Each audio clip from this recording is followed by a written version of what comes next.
Good morning. I am Scooter, and today I'd like to talk to you about something that I find out here in this world, and that's energy and people who drain your energy. And I constantly hear people talking about they want to cut toxic people out of their lives, but there are three types of people. There are people who give you energy.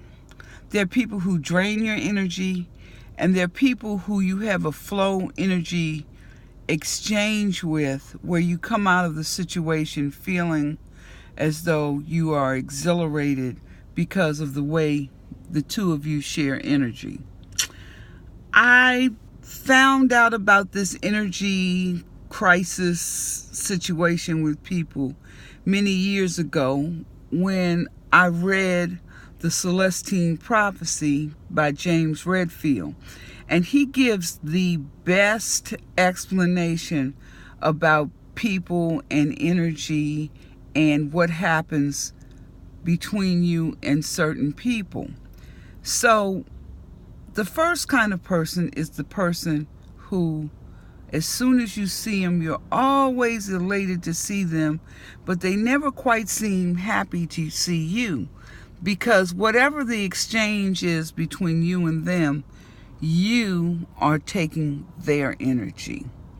And in that case, you're the toxic person that you're constantly telling me that you want to get rid of. And it's not really that people are toxic, it's what they do with their energy. So perhaps you need to raise your energy vibration level, meaning that when you deal with people, you're not always angry, upset, or as soon as you see the person, you need to tell them every negative thing that has ever happened to you.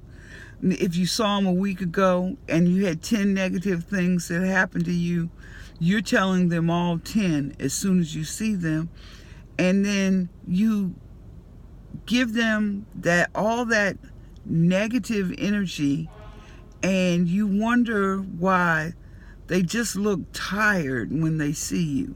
And then there are the people who do the exact same thing to you. You talk about Susie, she doesn't do anything but complain. And I never figure out what she's really complaining about, because that doesn't really seem to be the real deal. But she's just always constantly complaining. So those are the people that suck away your energy, that you like, oh my goodness, here she comes. She's going to complain one more time.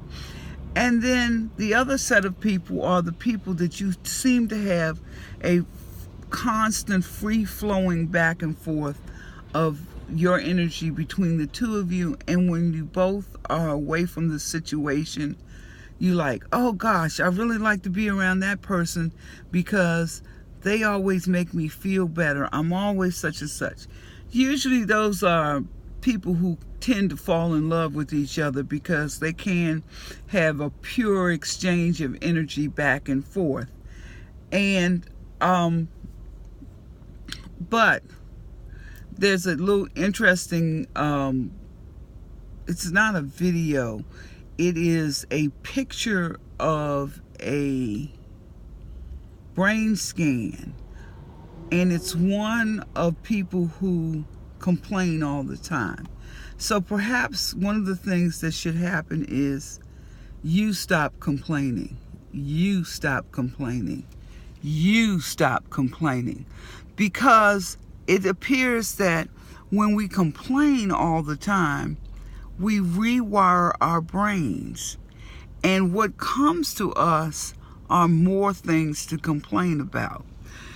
So take a brief 24-hour period. Make it the day that you don't have contact with a lot of people, because perhaps maybe some of your contacts, maybe they are toxic like you say they are, and maybe they cause you to be toxic. So what I would say is take 24 hours every week every week, take 24 hours where you do not complain about anything. You say to yourself, okay, this is the day, and I can do it. Perhaps, like I said, you can do it best on Sunday if you don't work on Sunday and your contact with people is the least amount. You can do it on Sunday. But I do say, take 24 hours if you can every week. Put it on your agenda. Write it down. Like, I have a date. I have a no complaint date. And this week it's going to be Friday, December the 1st. For 24 hours, I will not complain about anything. Anything that anybody says or does, you're going to figure out a different way to handle it other than complaining. Say, perhaps one thing that you can say is, I'm going to listen to what you have to say, and then perhaps we can figure out a solution together to your problem. But you are not going to complain about it. You're not going to complain about what they said. You're not going to complain about what they did. If they woke up and you wanted your children to make their beds and oh my God, they didn't make their beds. Don't do that. Don't do that. Just call them and say, hey, perhaps you need help making your bed this morning because maybe you were more tired than you realized. I'll be glad to help you make your bed. And then you have a moment of interacting with your child in a non-complaining place where you're yelling at them, screaming, make your bed, make your bed, make your bed. And you get the bed made and your child is happier with you and you're happier with your child. But think of solutions for the small problems other than complaining. Stop wiring your brain so that complaints are number one.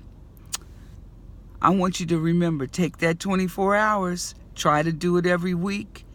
But if you can't do it every week, do it once a month. Do it this week coming up. The first of the month is always a good time to try something new. And you know what I say? Everyone, have a great day. This is Scooter. See you later.